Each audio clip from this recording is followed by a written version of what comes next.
మనకు ప్రాణాధారమైన కాలేయానికి క్యాన్సర్ సోకినప్పుడు, సిరోసిస్ బారిన పడినప్పుడు మందులతో బాగు చేయలేం. ఇలాంటప్పుడు ఖచ్చితంగా కాలేయ మార్పిడి సర్జరీకి వెళ్లాల్సిందే. కుటుంబ సభ్యుల నుంచో చనిపోయిన వ్యక్తుల నుంచో కాలేయాన్ని సేకరించి లివర్ ట్రాన్స్ప్లాంట్ సర్జరీ చేయాల్సి ఉంటుంది. అయితే అంతటితో అయిపోదు. ప్రాణాపాయ ముప్పు తప్పినప్పటికీ కాలేయ మార్పిడి తర్వాత జీవనశైలి, అలవాట్లు, ఇతరాత్ర విషయాల్లో చాలా జాగ్రత్తలు ఎన్నో తీసుకోవాల్సి ఉంటుంది. కాలేయ మార్పిడి తర్వాత జీవనశైలి గురించి ఇప్పుడు తెలుసుకుందాం. ట్రాన్స్‌ప్లాంట్ అయిపోయిన తర్వాత యూజువల్‌గా వితిన్ 1 మంత్‌లో ఇంతకుముందు పేషెంట్ ఎలాగైతే ఫుడ్ తీసుకుంటూ ఉంటారో ఆల్మోస్ట్ అలాగే తీసుకుంటూ ఉంటారు. నార్మల్ రైస్, అన్నం గానీ, పప్పు గానీ, పెరుగు గానీ, రసం గానీ, చికెన్ గానీ, ఫిష్ గానీ we can eat normally as usual after 1 month అనమాట.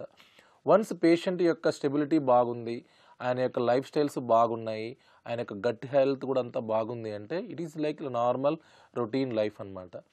యూజువల్గా ట్రాన్స్ప్లాంట్ అయిన తర్వాత ఫస్ట్ 6 మంత్స్ కొంచెం వాళ్ళకి బాగా ఆకలిగా ఉంటుంది.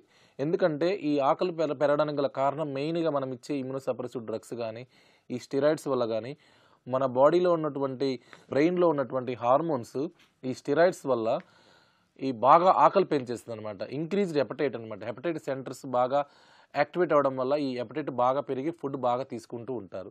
ఆ టైంలో మనం తక్కువ అని చెప్పామనుకోండి, సో పేషెంట్ వెయిట్ తగ్గడం కూడా ఉంటుంది. సో వాళ్ళకి ఎంత ఆకలి వస్తే అంత ఫుడ్ తింటూ ఉంటారనమాట. సో కొంతమంది ఎవరైతే ట్రాన్స్ప్లాంట్కి ముందు ఆల్కహాల్ తీసుకుంటారో, ట్రాన్స్ప్లాంట్ తర్వాత మేము ఆల్కహాల్ అసలు తీసుకోవద్దని చెప్తాం. కానీ కొంతమంది స్టడీస్ మాత్రం చెప్పేది ఏంటంటే 100%లో 10% వాళ్ళు కొంతమంది ఆల్కహాల్ తీసుకోవడానికి కూడా దారితీస్తూ ఉంటుంది. సో ఆల్కహాల్ అనేది అస్సలు ముట్టుకోకూడదు.